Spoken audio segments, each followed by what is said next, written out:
like things more than people because Jammu কাশ্মীরের পেহেলগামে হামলার ঘটনার পর পাকিস্তান ভারত দুই দেশ একাধিক কূটনৈতিক পদক্ষেপ নিয়েছে। পাশাপাশি পাকিস্তানি শিল্পীদের নিষিদ্ধ করার দাবিও উঠেছিল বিভিন্ন মহলে। তারপরেও কিছু শিল্পীর ইনস্টাগ্রাম অ্যাকাউন্ট বন্ধ করে দেওয়া হয় ভারতে।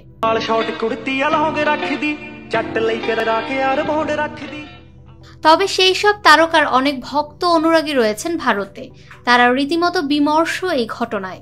হানিয়া আমিরের অ্যাকাউন্ট বন্ধ হতেই দুঃখ প্রকাশ করেন তার ভারতীয় অনুরাগীরা।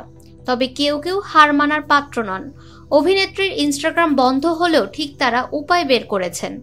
প্রযুক্তির সাহায্যে VPN ব্যবহার করে তারা পৌঁছে গিয়েছেন হানিয়ার ইনস্টাগ্রামে। হানিয়ার সারল্য অনুরাগীদের পছন্দ। খোলামেলাভাবে সহজ সরল বিষয় নিয়ে অনুরাগীদের সঙ্গে কথা বলেন এই পাকিস্তানি অভিনেত্রী।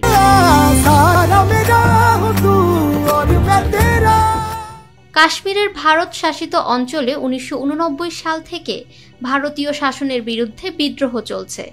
বহু কাশ্মীরি মুসলিম বিদ্রোহীদের সমর্থন করেন এবং তারা চায় অঞ্চলটি হয় পাকিস্তানে যোগ দিক অথবা স্বাধীন রাষ্ট্র হিসেবে আত্মপ্রকাশ করুক। দীর্ঘ সংঘাতে হাজার হাজার বেসামরিক নাগরিক, বিদ্রোহী এবং নিরাপত্তা বাহিনীর সদস্য নিহত হয়েছেন। ফাহমিদা বিনতে আনোয়ার, নিরপেক্ষ নিউজ ডেস্ক।